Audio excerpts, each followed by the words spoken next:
El Ministerio Cetro de Dios presenta el mensaje de restauración y edificación a las naciones por el profeta José Ramírez. Quiero que leamos Segunda de Corintios capítulo 6, versículos 14 y 15. Segunda de Corintios capítulo 6, versículos 14 y 15 dice así: No os unáis en yugo desigual con los incrédulos, porque ¿qué compañerismo tiene la justicia con la injusticia? ¿Y qué comunión la luz con las tinieblas? ¿Y qué concordia Cristo con Belial? ¿O qué parte el creyente con el incrédulo? Que el Señor añada bendición, salud, honra, gloria, poder, paz y prosperidad, alegría y unción a su palabra. Yo quiero compartir con ustedes un tema que Dios trajo a mi corazón y me habló y me ordenó que se lo hablara al pueblo, y es acerca del espíritu de Belial.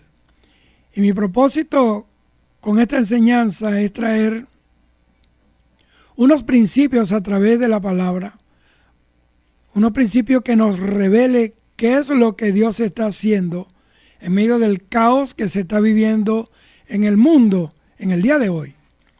Si entendiéramos lo que Dios está haciendo, tendríamos más firmeza, más templanza y confianza en medio de lo que está aconteciendo en nuestras vidas, en nuestro país y en el mundo entero.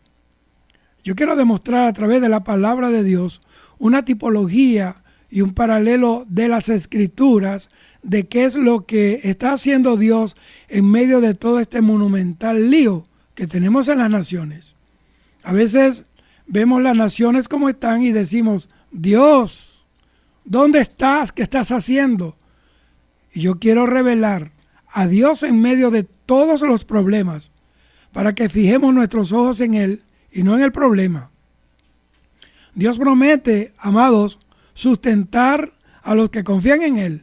En Job capítulo 5, versículos 19 al 26 dice: En 6 tribulaciones te libraré, y en la 7ª no te tocará el mal.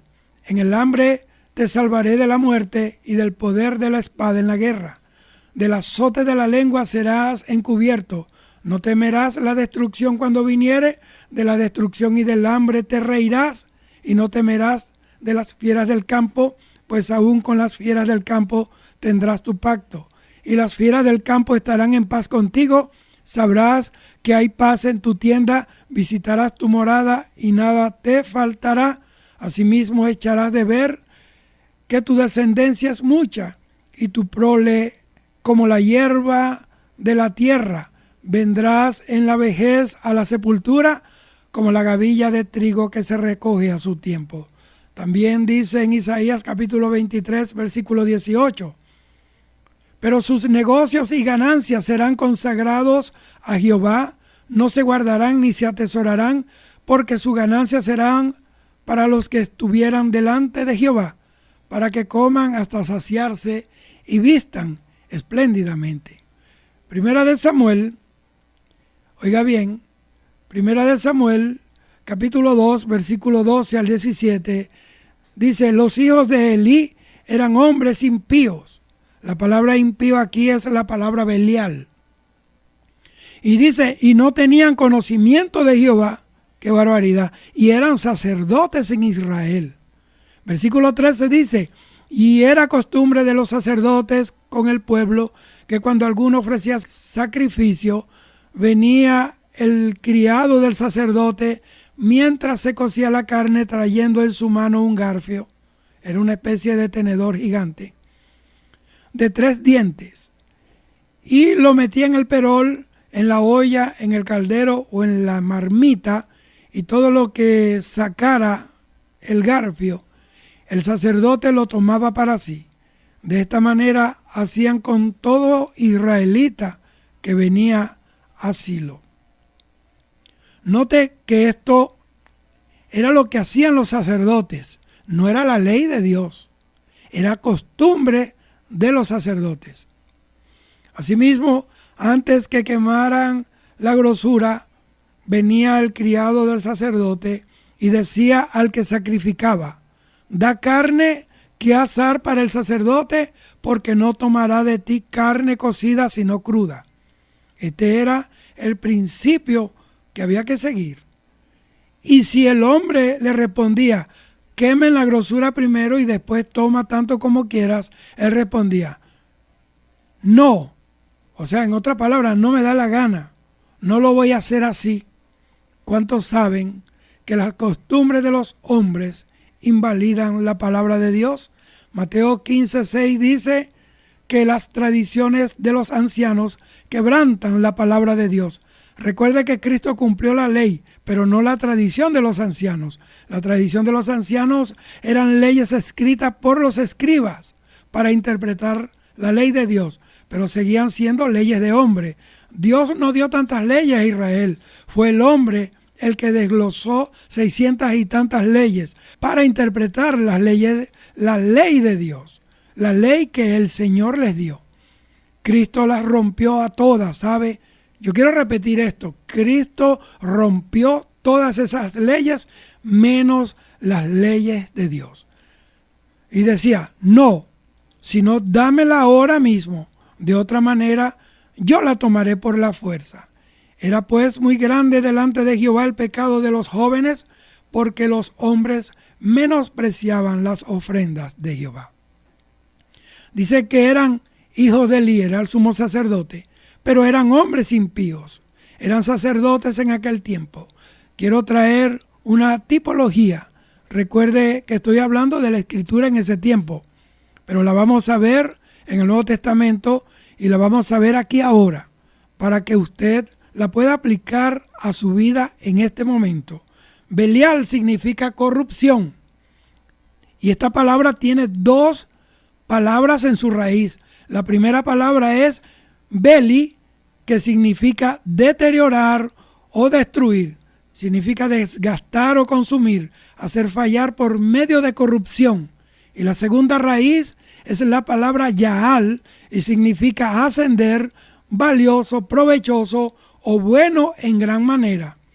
En otras palabras, estos eran individuos que tomaban aquello que Dios daba para beneficio del pueblo y a través de corrupción hacían que fallase o que decayese. Es decir, eran hombres que estaban moviéndose en un espíritu que causaba que lo que Dios ordenaba y establecía para provecho del cuerpo, para provecho del pueblo de Israel, para prosperar al cuerpo y para traer valor al cuerpo, se decaía por medio del deterioro y por medio de la corrupción. Por ejemplo, cuando Dios trajo los avivamientos a la iglesia, su propósito no era dividir la iglesia, su propósito era fortalecer a la iglesia con una revelación encima de la otra. La iglesia, por la labor del espíritu de Belial, se dividió con lo que Dios intentó que fuera para provecho y terminó por fragmentar al Espíritu de Cristo. Eso es obra del espíritu de Belial. Por eso yo quiero que usted me atienda, que este espíritu, poca gente habla de estas cosas porque hay gente que no conocen estos temas. Por eso yo quiero que usted atienda, abra su corazón, abra su mente, porque el tema que estoy hablando es muy serio, es determinante y es un espíritu con el cual estamos combatiendo hoy.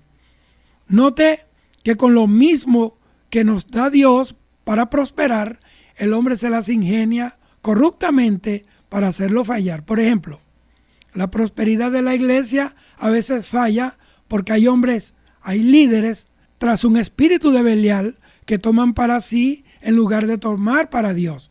¿Cuántos saben de lo que yo estoy hablando hoy? La división y la fragmentación que existen hoy en el cuerpo de Cristo fueron causados por este espíritu diabólico, tanto en las finanzas como en la división de las doctrinas que tenemos en la iglesia hoy.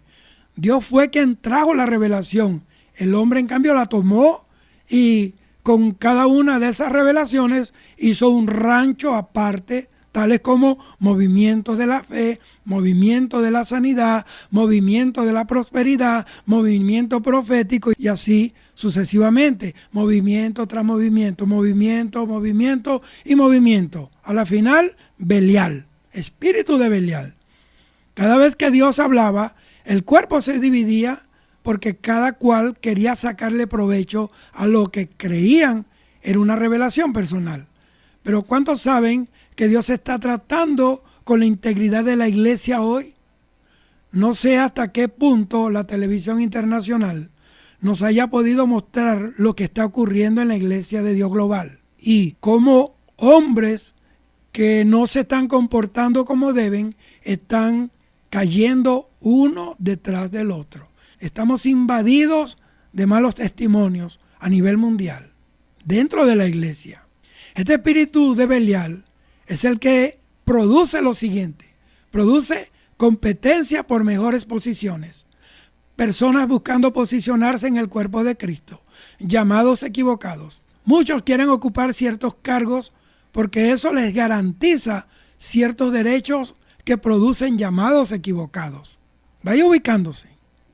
Personas que son posesivas y autoritarias en la iglesia no quieren perder, según ellos, lo que Dios les ha dado, pero en realidad lo que están hablando es de la ofrenda de los que están allí en la iglesia. Espíritu de control, tanto del laico al púlpito como del púlpito al laico.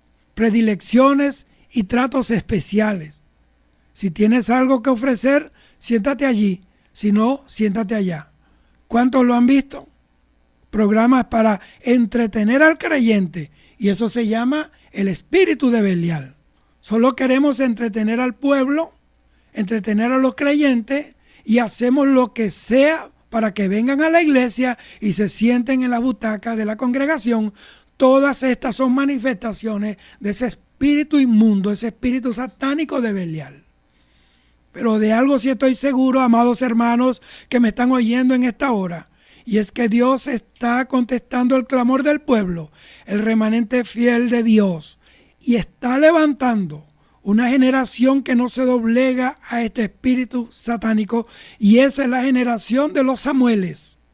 En 1 Samuel capítulo 3 vemos que Dios está levantando un espíritu distinto. 1 Samuel capítulo 3 versículo 1 al 4 dice: el joven Samuel ministraba a Jehová en presencia de Elí, y la palabra de Jehová escaseaba en aquellos días. No había visión con frecuencia. Hay algunas iglesias que en su momento dejaron de ser por falta de visión. Hoy están comenzando a reactivarse. Dios está haciendo una reactivación, una renovación. Hay muchas iglesias que quedaron en el escombro, pero por la misericordia de Dios, Dios está haciendo con ellos como el ave fénix, resurgiendo de sus propias cenizas. Versículo 2 dice: y aconteció un día que, estando Elí acostado en su aposento, cuando sus ojos comenzaron a oscurecerse de modo que no podía ver. Cuando por la religión se pierde ya la visión, Dios comienza a hacer algo. Versículo 3. Samuel estaba durmiendo en el templo de Jehová. Fíjese dónde estaba él. Donde estaba el arca de Dios, y antes que la lámpara de Dios fuese apagada. Antes que se apagara la unción. Antes que se apagara aquella lámpara que supuestamente tenía que arder perpetuamente, Dios llama a una nueva generación. Somos esa nueva generación. Somos la generación que no dejará que la lámpara se apague. Somos la generación que estamos en el lugar correcto, en el lugar donde está el arca de la alianza. Versículo 4 dice: Jehová llamó a Samuel y él respondió: heme aquí. Oiga bien, él respondió: heme aquí. Dígale a Dios ahí donde está: Señor, heme aquí. Pero pregúntele a Dios: ¿para qué me llamó Dios? ¿Para qué me estás llamando? Dios te está llamando para algo. Primeramente, esta generación nace frente al arca, es decir, ministrando a Jehová. La generación profética nace en adoración. Óigame bien, es imposible ser un profeta y no saber adorar y no amar la adoración. Es imposible tener voz profética y no conocer a Dios en adoración. Es imposible ser una iglesia profética de impacto en la sociedad sin conocer la intimidad con Dios en adoración. La generación de Samuel nace en adoración. Lucas capítulo 1 versículos 8 y 9 dice: aconteció ejerciendo Zacarías el sacerdocio delante de Dios, según la orden de su clase, conforme a la costumbre del sacerdocio, le tocó en suerte ofrecer el incienso entrando en el santuario del Señor. Adorar es la palabra shahah, así como suena, shahah, que quiere decir adorar, bajarse, inclinarse, postrarse. Esta palabra se encuentra 170 veces en el Antiguo Testamento. La encontramos por primera vez en Génesis capítulo 18, versículo 2, en donde Abraham se postró a tierra delante de los 3 mensajeros que le anunciaron que su esposa Sara tendría un hijo. Esta palabra shahá es el término que comúnmente se usa para llegar ante Dios con adoración, como en 1 Samuel capítulo 15, versículo 25. Y vuelve conmigo para que adore a Jehová.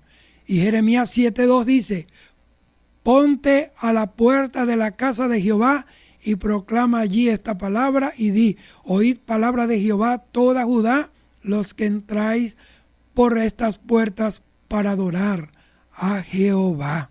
Noten lo que hacía Zacarías cuando fue impregnado con la visión del nacimiento de Juan el Bautista.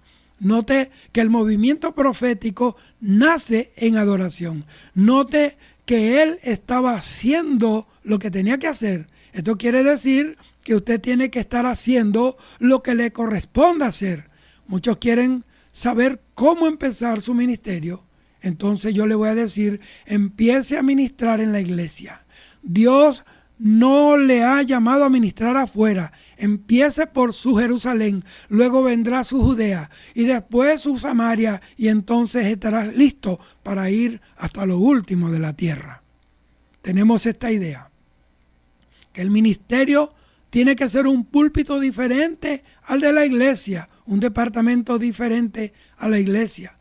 Todo ministerio en la iglesia en los últimos días tendrá raíces en la iglesia local. Dios comienza por su casa. Dios puso el sentir en el corazón de David para construir el templo, y este proyecto continuó hasta los días de Salomón, quien lo edificó.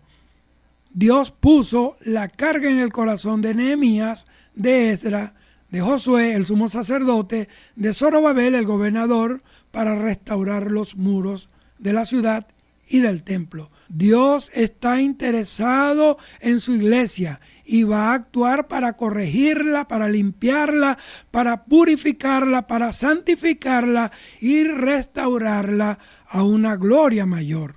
Aquí dice que Zacarías estaba haciendo lo que le tocaba hacer. O sea, no salió de su posición para dar a luz un movimiento profético.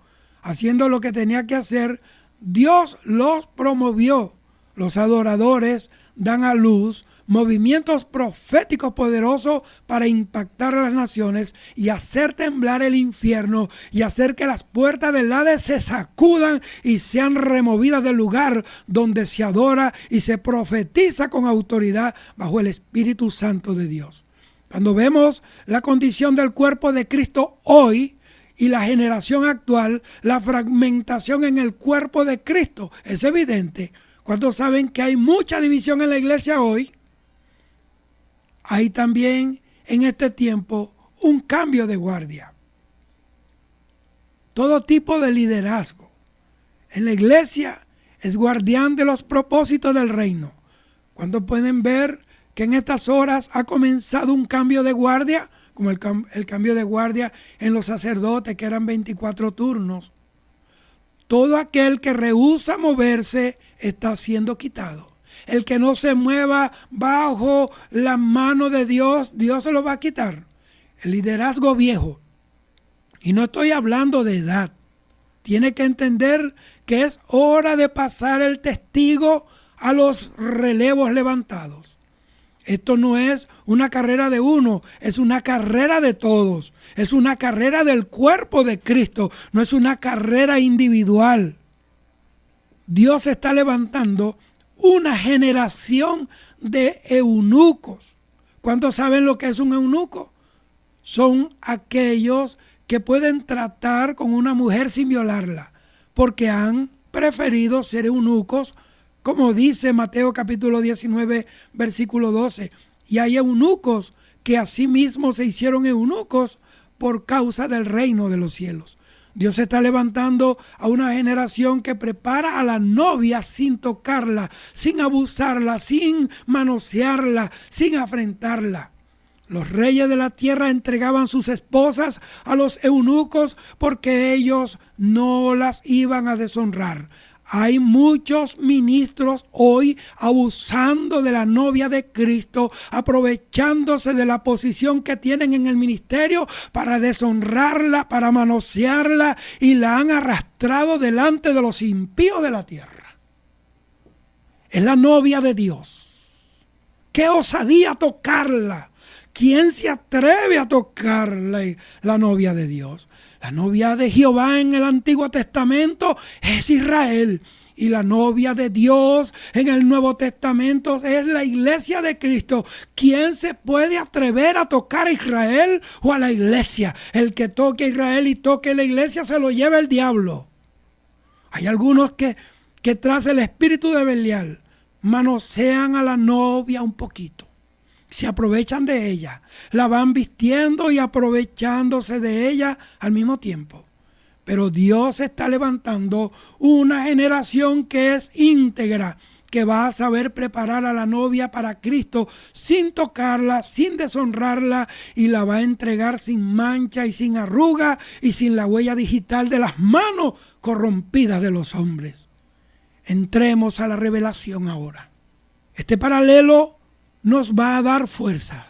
Y esta palabra la suelto en el nombre de Jehová, Dios de los ejércitos, sobre todos aquellos que están oyendo esta palabra, porque es en medio de la transición donde es necesario reconocer la mano de Dios. Como estamos en transición, como estamos en un cambio de guardia y las naciones están siendo estremecidas, tenemos que reconocer a Dios en medio del problema y de la crisis que está viviendo el mundo y las naciones de la tierra. Veamos la tipología de la que yo estaba hablando, o de la que yo quiero hablar. Veamos esa tipología. Primero, Silo es la palabra de Dios. Silo significa el monte de Dios y también significa lugar de reposo. Silo siempre representa al monte de Dios. El arca es tipología de Cristo. Ebenezer representa a Jerusalén. Primera de Samuel capítulo 3 versículo 21 dice: y Jehová volvió a aparecer en Silo, porque Jehová se manifestó a Samuel en Silo por la palabra de Jehová. Aquí el paralelo es que Dios envía a Cristo a Jerusalén. Jesús es el cuerpo y el arca venía adentro. Oiga bien, Jesús era el cuerpo y el arca venía adentro. ¿Cuántos saben que un niño fue nacido pero el Hijo fue dado? ¿Cuántos saben que Cristo fue engendrado por el Espíritu Santo? Jesús era el cuerpo. Jesús era el arca. Samuel era el motivo por el cual la voz de Dios regresó a la tierra de Israel.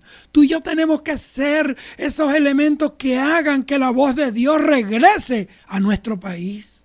Entiendan que Samuel era el motivo por el cual Dios volvió a Silo. El arca estaba en Silo, pero Dios no.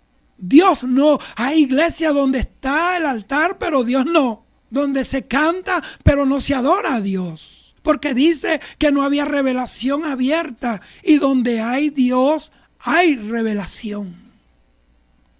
Es más, dice que la lámpara se estaba apagando y los ojos se estaban oscureciendo. Es decir, que estaban todos quedándose dormidos. Pero por causa de un adorador, por causa de un hombre llamado Samuel, Dios volvió a Silo. La adoración verdadera y la santificación y el arrepentimiento de la iglesia de Venezuela va a hacer que la voz de Jehová, Dios de los ejércitos, retumbe por cada mala senda, quimanda, por cada calle, por cada pueblo de esta nación, y hará estremecer los cimientos y los fundamentos de la iniquidad, del paganismo, de la idolatría, de la corrupción y del pecado. Se desmoronarán y caerán delante de Dios como cayó Dagón delante de la presencia del arca.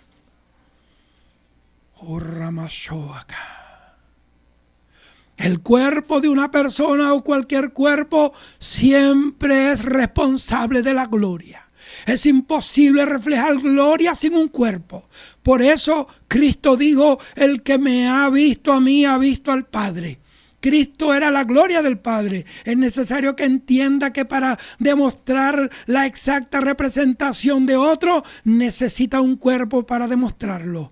Es por eso que Dios se ha manifestado en Silo a través de Samuel. Cristo se manifestó en Jerusalén a través de Jesús. Y ahora la divinidad se manifiesta en el mundo a través de la iglesia. Es imposible manifestar la gloria sin un cuerpo. Pero si el cuerpo está fragmentado, no va a haber gloria. Es un llamado a la unidad. Es un llamado a la verdadera unidad. Yo no estoy hablando de un ecumenismo humano. Yo no estoy hablando de un ecumenismo. No estoy hablando de un eclecticismo humano. Estoy hablando de la unidad del Espíritu. Hoy nosotros somos el tabernáculo de Dios. Hoy nosotros, la iglesia de Cristo, somos la casa, somos el propósito de Dios en la tierra. Ese propósito de Dios en la tierra era traer un hogar que se mueve de gloria en gloria, de representación en representación, adecuadamente, y expresando a Dios aquí en esta tierra. Por muchos años, la iglesia ha pensado y hasta ha asumido que es una institución donde vienen a morar todos los que no tienen éxito en la sociedad. Porque la iglesia de Cristo no es un vertedero. La iglesia de Cristo no es un vertedor. Tú no eres basura, yo tampoco. Somos vasos escogidos para cosas grandes. Así que si tu autoestima está por el piso, levántala en el nombre del Señor con esta palabra. Dios te sacó de lo vil y ahora tú ya no eres vil, ahora eres poder de Dios para estremecer al diablo, y su obra será destruida a través de tu presencia, porque tú llevas la presencia de Dios. La iglesia está llamada a vivir en un nivel más alto que el nivel del mundo. Tú y yo tenemos un nivel en Cristo más grande y más alto y elevado y de más dignidad que los reyes y los presidentes de la tierra. Porque si yo tengo un Dios que es mejor que el Dios del mundo, entonces el resultado debe ser mejor. Tiene que acontecer, pero sin un cuerpo no lo podemos hacer. Yo estoy haciendo hoy un llamado al cuerpo de Cristo. Óiganme, pastores, óiganme, predicadores, óiganme, profetas, óiganme, maestros de la palabra, óiganme, levitas y adoradores, músicos y cantantes. Es hora de integrarnos, de dejar a un lado detalles tontos que nos han separado por tantos tiempos, y en este año tienen que caer esas barreras denominacionales satánicas que nos han dividido por tantos años. Dios no viene por novias, Dios no viene por un harén de mujeres, Dios viene por una sola, Dios no viene por una denominación, Dios viene por una iglesia. 3 hombres no pueden representar la gloria de Dios. Si hubiera sido así, con llamar a 2 o 3 hubiera solucionado todo el problema. Él llamó a todo un linaje, a toda una lengua, llamó a todo linaje, a toda lengua, a toda nación, para que cada miembro, aportando la parte que le corresponde, se identifique a sí mismo, llegando a la estatura del varón perfecto, la representación de Dios en la tierra. Pero por más insignificante que pueda sentirse, usted, hermano, usted, hermana, usted hace falta. Tú eres la piedra que Dios necesita hoy para levantar el altar caído de esta nación. Eres tú la piedra que Dios está llamando. Primera de Samuel, capítulo 4, versículo 1 al 4 dice: y Samuel habló a todo Israel. Por aquel tiempo salió Israel a encontrar en batalla a los filisteos y acampó junto a Benezer, y los filisteos acamparon en Afec. Noten que Samuel le habló al pueblo. No dice que le dijo, pero me imagino que un profeta de Dios le tiene que haber traído palabra, le tiene que haber traído estrategia. ¿Y qué dijo el pueblo? Dijo: no queremos a Samuel, queremos el arca. No queremos ministerios proféticos, queremos un evangelista. Cierre la boca, Samuel. Usted aquí no vale nada. Mejor buscamos el arca. No queremos a Jesús, solo queremos al Mesías. La voz profética nunca es aceptada. Oiga, la voz de un profeta nunca es aceptada en ningún lugar. Los verdaderos profetas se conocen porque la gente rebota. Los falsos profetas son los que empalagan a la gente con palabras rebuscadas, con palabras falsas, con palabras fabricadas con intereses personales. Versículo 2 dice: y los filisteos presentaron la batalla a Israel, y trabándose el combate, Israel fue vencido delante de los filisteos. Note aquí que el que desobedece a la voz profética de Dios pierde la batalla. En este país se ha perdido la batalla porque han querido oír a los hombres, a los políticos, a los expertos en economía, a los petroleros, a los reyes del oriente, a los árabes. Han querido oír a todo el mundo, pero no han querido oír a Dios a través de sus santos profetas de Dios, los cuales hirieron en la batalla como a 4,000 hombres. Cuando no se oye la voz de Dios, la voz profética verdadera del Espíritu, hay heridos, hay muertos, hay tragedias.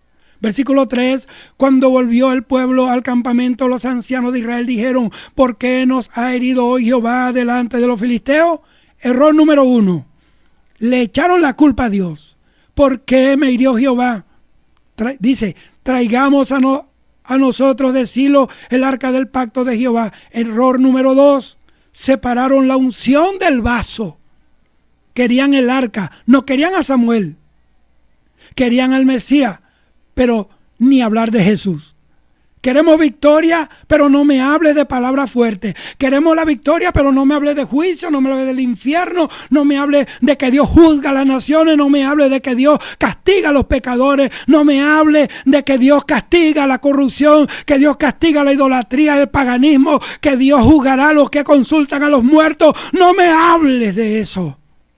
Shamakaya, Semakima, Somandakiyama. Alabanza, alabanza. Solo querían la presencia de Dios para que los librase del problema. Estos son los principios para su vida. Salieron sin la unción, rechazaron a Jesús, solo querían a Cristo. Rechazaron a Samuel, solo querían el arca. Hicieron una junta de ancianos, no de valientes, no de guerreros, no de verdaderos profetas. Le echaron la culpa a Dios. Si Dios hubiera tenido misericordia de mí, ya me hubiera sanado. Separaron la unción del vaso. Es imposible tener la gloria de Dios sin que haya un vaso ungido presente en la nación. La gloria de Dios vino a Israel porque había un vaso santo llamado Moisés. La gloria de Dios vino en los tiempos de Acá y de Jezabel porque había un vaso santo llamado Elías. La gloria de Dios se manifestó en Israel delante de Herodes porque había un santo vaso llamado Juan Bautista. La gloria de Dios se manifestó en el universo porque hay un santo vaso llamado Jesús, el Cristo de la gloria. No se crea que viene porque se le da la gana. Viene porque hay un altar. La gloria de Dios no viene porque no sabía dónde ir. La gloria de Dios viene cuando hay un altar edificado. Dios se manifiesta en los altares. Error número 4. Dice que el propósito estaba errado. Bendita sea la gloria del Señor. Versículo 4. Y envió el pueblo a Silo, y trajeron de allá el arca del pacto de Jehová de los ejércitos, que moraba entre los querubines, y los dos hijos de Eli, Ofni y Fines, estaban allí con el arca del pacto de Dios. Error número 5, trajeron los ministros equivocados. Esos eran unos sacerdotes, estaban en pecado. El problema en este país es que aquí en Venezuela hay sacerdotes que están llevando el arca, pero sus manos están corrompidas, sus corazones están sucios, están en pecado. Hay pecados ocultos dentro de la iglesia y hay ministros en el altar que están practicando el pecado. Hay ministros en homosexualismo, hay mujeres lesbianas dentro de los altares que están ministrando, y por eso las batallas que se han tirado en las calles no hay victoria, porque el arca santa de Dios está llevada en los hombros de hombres corrompidos, paganos y sucios. Shamalakamasaya. Trajeron los ministros equivocados, los hijos de Belial. Queremos victoria, pero por favor, hablemos de cosas agradables, le dice la gente, porque en diciembre vamos a hablar de cosas bonitas y el pueblo se lo está llevando el diablo, la gente muriendo de hambre, niños muriendo en los hospitales. ¿Cómo rayos vamos a hablar otra cosa? Vamos a darle burundanga al pueblo. No me confrontes, dirá, no me confrontes. O me voy. Bueno, dijeron los americanos, you can leave now. Vete ahora si quieres. Bendita sea la gloria de Dios. Bendita sea la gloria de Dios. No me digas que tengo que tener compromiso. No me digas que yo para ir al cielo tengo que comprometerme con esto y con aquello. No me digas que entregue esto, que entregue aquello. No me digas que diezme y ofrende. Solo sálvame del problema, Dios. Querían a Cristo, pero solo para ser liberados, no para adorarlo. Lucas 24:21, bendita siento la presencia de Dios.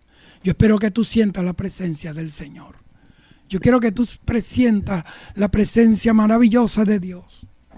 Este lugar está lleno ahora de su presencia. Yo siento fluir su gloria. Yo siento como ríos de aguas vivas que se están moviendo. Belial no quiere que se hable de él. Satanás no quiere que yo hable de uno de sus principales piezas de ajedrez que han hecho caer la iglesia y este país. Lucas 24:21 dice: pero nosotros esperábamos que él era que había de redimir a Israel. Note que en aquel tiempo fue igual. Murió Cristo y andaban refunfuñando. Ya van 3 días que se murió y dijo que iba a resucitar y nada. Y nosotros que pensábamos que él era el que iba a redimir a Israel. Solo para eso lo andaban siguiendo. Separaron la unción del vaso. Motivos erróneos y ministros equivocados. Primera de Samuel, capítulo 4, versículos 5 y 6 dice: aconteció que cuando el arca del pacto de Jehová llegó al campamento, todo Israel gritó con tan grande júbilo que la tierra tembló. Gloria a Dios, aleluya, llegó el arca, alabado sea Dios, ahora sí que vamos a vencer, tenemos el arca. En el tiempo de Jesucristo dijeron: Hosana, gloria a Dios en las alturas, llegó el Mesías, aleluya. En el tiempo actual, mira el poder de Dios, aquí está la gloria de Dios. Ahora sí es verdad que toda arma forjada contra nosotros no prosperará. Hosana, aleluya, gloria a Dios. Hosana. Hosana es un cántico de rebelión que significa tanto en griego como en hebreo: si eres rey, líbrame ahora. Por eso le tiraron las palmas. Solo a los reyes se le tiraban palmas, olivos. Era como decirle: reconocemos tu poder, líbrame. 5 días después decían: danos a Barrabás y crucifícalo a él. El problema aquí en este país es que negaron a Cristo y prefirieron a un Barrabás en el lugar de Cristo. Ama, Shemandikama. El problema es que en este país quitaron a Cristo y pusieron a un Barrabás. El Barrabás del dinero, el Barrabás de esto, el Barrabás de aquello. El movimiento carismático Hace algunos años pensaba que Cristo ya estaba por llegar a partir del tremendo derramamiento que se estaba viviendo. Y después de ese tiempo, todo el mundo dijo, hemos vuelto otra vez a lo mismo. Cristo no vino, no tuvimos victoria. Entonces empezamos a quedarnos tranquilos en la casa, esperando otro movimiento pentecostal, otro avivamiento. Los versículos de 6 al 9 es muy importante que usted los entienda. El 6 dice, cuando los filisteos oyeron la voz de júbilo, dijeron, ¿qué voz de gran júbilo es esta en el campamento de los hebreos? Note que la alabanza siempre determina preguntas. Siempre determina preguntas. ¿Qué es este ruido? ¿Por qué está tan alegre esa gente? ¿Por qué está tan gozosa la iglesia? Están hablando en lenguas. Ahora tienen dones del Espíritu. Se reúnen en los estadios. Se sanan miles de personas. ¿Qué está pasando? La unción produce preguntas en aquellos que viven en tinieblas. El mundo manda a sus espías a ver qué es lo que está pasando. Los periodistas y la televisión llegan a ver qué es lo que está sucediendo. Y supieron que el arca de Jehová había sido traída al campamento. Yo hice un paréntesis en mi vida hoy y en esta semana para venir aquí a hablarle lo que el Espíritu de Dios me dijo en diciembre que hablara. Y yo no sé, por razones X o Y, o quizá mucha gente en diciembre estaba más ocupada en las hallacas, en el pernil o en aquello, en esto, que en la palabra profética de Dios. Estaba más pendiente de las 12 campanadas que el posible y inminente rapto y el toque final de la trompeta que levantará la iglesia. Y quizá Dios me dejó para hoy, para que usted me pueda oír. Versículo 7. Y los filisteos tuvieron miedo. Ahí está. El mundo tiene miedo. Nos creemos que el mundo es bien fuerte y no se impacta con nada.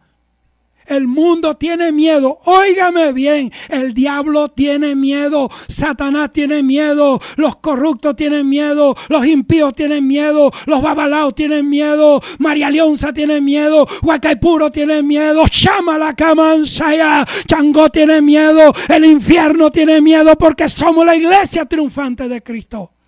El mundo tiene miedo porque es imposible que en toda la tierra haya un grito de júbilo por nada. Este grito de júbilo era ocasionado por el arca que representa la presencia de Dios. Y yo estoy seguro que hay gente ahora gritando el júbilo de gloria que hace que los diablos retrocedan. Dicen, mandemos periodistas, investiguen la vida privada de los pastores. Vamos a ver este predicador, vamos a ver aquella predicadora. Tenemos que hacer algo, vamos a detenerlo. Hay mucha alabanza. Algo va a pasar. Lamentablemente, el diablo hace siempre lo mismo, usar a los de adentro. Él no necesita mandarnos el enemigo de afuera, lo tenemos adentro. Todavía con esa estrategia, Satanás tiene éxito hoy. Dice así. Porque decían, ha venido Dios al campamento y dijeron, ay de nosotros, pues antes de ahora no fue así. En el tiempo de la religión no había presencia de Dios. Es ahora que se están poniendo nerviosos. La religión no pone nervioso al diablo. Los religiosos tampoco. El legalismo tampoco. El libertinaje tampoco. Es la unción. Es la verdadera manifestación del cuerpo de Cristo, sujeto totalmente a su ley. Versículo 8. Ay de nosotros, ¿quién nos librará de la mano de estos dioses poderosos? Bendita sea la ignorancia de ellos. Hay tanto poder que creen que son muchos dioses. Hay tanto poder manifestado que ellos creen que nosotros tenemos una caravana de dioses como lo tienen ellos en sus altares. Tenemos un solo Dios y un solo mediador entre Dios y los hombres, Jesucristo hombre. No saben que es uno solo. Le estoy descubriendo lo que está pasando en el mundo de hoy para que tenga confianza en lo que usted vive. Estos son los dioses que hirieron a Egipto con toda plaga en el desierto. Entonces, los propios filisteos, entre ellos dijeron, esforzaos, oh filisteos, y sed hombres. Puede decirle a la persona que tenga más cerca allí, sé hombre. Dígale al que está al lado allí, sé un hombre. Dígale a esa mujer, sea valiente. para que no sirváis a los hebreos. Óigame bien. El mundo no quiere servir a Dios. El mundo no quiere servir a la iglesia. Por eso usted ve que los canales de televisión le sirven al diablo, ahí la chinita, y van a vestir la Virgen de allá de Barquisimeto, la Divina Pastora, y todos los canales se encadenan. Pero cuando la iglesia está manifestando el poder de Dios, ahí no están los canales de televisión secular, no están las radios seculares, porque el mundo no quiere servirle a la iglesia. Pero el hecho de que ahí dice que no lo quieren hacer, indican que sí puede. La palabra nos dice en Proverbios que cuando el justo domina, la nación se engrandece. Cuando el justo domina, el pueblo se alegra. Eso es lo que dice, significando que el justo sí puede dominar. La iglesia nunca va a hacer impacto en la sociedad hasta que no crea que puede dominar. La Biblia dice que el Señor lo prometió. Le dijo, tus hijos conquistarán las puertas de sus enemigos. ¿Y cómo lo hacemos? Sencillo. Prepárese. Prepárese mejor que el mundo. Ore más que lo que hacen los brujos. Conságrese. Sacrifíquese. Como ellos, dice, como ellos os han servido a vosotros. Fíjese qué osadía. La iglesia sirviendo al mundo. Mira cómo dijo, como ellos, los filisteos dijeron, como ellos nos sirvieron a nosotros. Qué tremendo. ¿Tú sabes lo que significa la iglesia sirviendo al mundo? ¿En qué cabeza cabe esto? Sin embargo, eso es lo que hemos hecho. Servir al mundo. Fíjese que el mundo no tiene problemas para decir, ellos nos han servido a nosotros.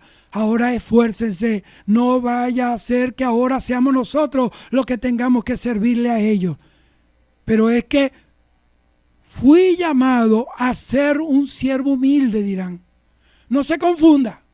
Siervo de Dios, no siervo de Hitler, no siervo de Saddam Hussein, no siervo de ninguna potencia ni un poderoso de la tierra. Sin embargo, todavía dependemos del mundo. En el mundo son más excelentes que en la iglesia. Tienen más dinero, hacen las cosas más rápido, estudian más que la iglesia, preparan mejor sus proyectos y en consecuencia lo que hacen, por eso han dominado. Por eso usted ve un cristiano monta una librería cristiana y quiebra, porque los cristianos no leen. Los cristianos no leen ni la Biblia, habiendo tantos libros buenos. Pero Dios se está levantando a los Samueles que estudian, se preparan, tienen unción, dan doble en la ofrenda, prosperan y van a dominar. Sed hombres y pelead. Supieron que Cristo había llegado y enseguida Jerusalén se esfuerza, comienzan los juicios para enjuiciar a Cristo. No pueden dejar que Jesús se lleve a toda la población, tienen que hacer algo. Busca a ver qué hay de malo en Jesús. Vayan, búsquenle la falla. Busca ver qué hay de malo en la iglesia. En otras palabras, hoy vamos a hacer lo necesario para que la iglesia no domine. Eso es lo que dice el diablo. ¿Estás escuchando? Están gritando, están alabando, están diciendo que tienen victoria, que el rey viene, que van a poseer la tierra. Prepárate mucho. Haz lo que sea necesario para que no domine la iglesia. Vamos a elaborar leyes para restringir su libertad, para que ya no prediquen, para que no se pueda decir las cosas que dice la Biblia a través de la radio, de la televisión, porque va en contra de algún sistema. Hagan todo lo que sea necesario y no se preocupen. Ellos todavía están durmiendo. El mundo hoy dice, esfuérzate, esfuérzate mundo. No queremos que domine la iglesia. El mundo dice, no queremos perder el control. Los tenemos allí, exactamente donde queremos.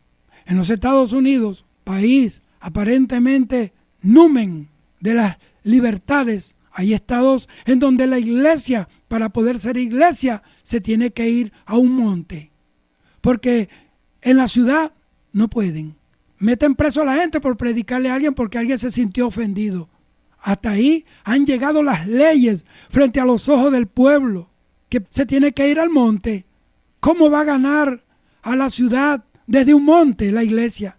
¿Cómo la iglesia va a ganar a las ciudades de un monte? Nosotros no podemos seguir montados porque no somos ratas, no somos alimañas. Tenemos que salir al pueblo, tenemos que conquistar al pueblo, no desde las esquinas, no de los rincones, no detrás de las paredes de las iglesias o de los palacetes ministeriales. Tenemos que salir y demostrarle al pueblo: aquí está la iglesia de Cristo con el arca del pacto, el vaso y la unción están juntos. ¿Cómo vamos a ganar las ciudades de un monte? Pero no empezó de la noche a la mañana, Fue una piedra ahí, otra piedra aquí, otra piedra allá, otra ley aquí, una más allá. Y ahora no se puede construir un templo en una zona urbana. Para legalizar una iglesia te ponen 20,000 trabas. En otro orden. No sé si eso es malo o no tan malo, pero sí sé que no es justo. Vean, en este país somos cristianos. Somos una iglesia, vamos a decirlo, con pedigrí cristiano. Aquí pueden venir musulmanes y levantan su mezquita y pueden seguir siendo musulmanes. Pero nosotros los cristianos no podemos ser cristianos en un país musulmán porque nos matan. Entonces no es justo. Es tiempo de que la justicia brille. En el nombre de Jesús.